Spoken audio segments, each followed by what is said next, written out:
大家好，我係安東尼，歡迎嚟到我嘅 YouTube 頻道啦。今日有啲好嘢同大家分享，就係我個 MPF 投資組合嘅實戰案例。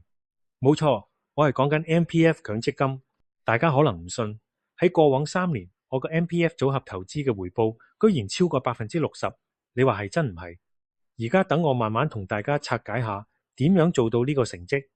就喺2023至2025年期間，我個 Manulife 環球精選強積金投資組合錄得60.9%嘅總回報。相比之下，整體 MPF 平均市場嘅回報指數就只係升咗31.5%，即係話我個 MPF 組合每年投資回報平均有17.2%，大幅跑贏只係得9.6%嘅 MPF 市場指數。而我個 MPF 組合價值又真係升咗唔少。睇下呢張圖，我個 MPF 組合由2023年初大約568000蚊，升到2025年尾超過100萬港元。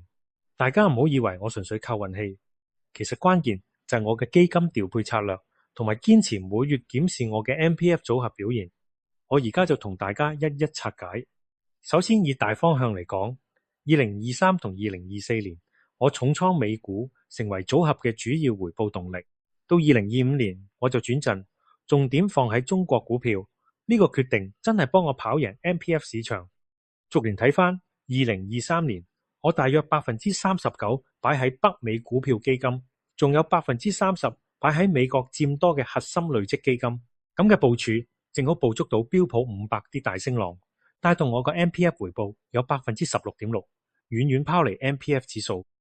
去到2024年，我再加碼美股，北美股票基金加碼到55%，加埋少少日本基金同中華威力基金，結果咪錄得16.4%嘅強勁回報咯，又再次跑贏 MPF 大市啦。2025年就最為關鍵，我將中華威力基金嘅比重大幅提升到40%，捕捉當年中資股嘅強勁反彈，再加上美國同日本嘅升幅，全年回報高達18.5%。回望3年，由美股重倉轉去中資股重倉，係我化險為夷嘅關鍵。但最重要係每個月都要做記錄，先至可以睇到市場趨勢。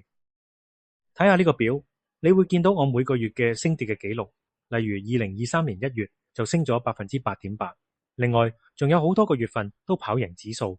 總括嚟講，喺2023年我有7個月跑贏指數，2024年有8個月，2025年就有7個月。命中率咁高，難怪我嘅 MPF 組合3年都跑贏 MPF 大市。我唔單止睇回報，每個月我都檢視組合嘅基金分配，睇市場走勢，決定要唔要調整。例如2025年8月，我將中華威力基金增持多5個百分點到40%，同時削減北美股票基金5個百分點。就係呢啲調配，令到我嘅 MPF 可以捕捉市場走勢，同埋跑贏 MPF 大市嘅關鍵。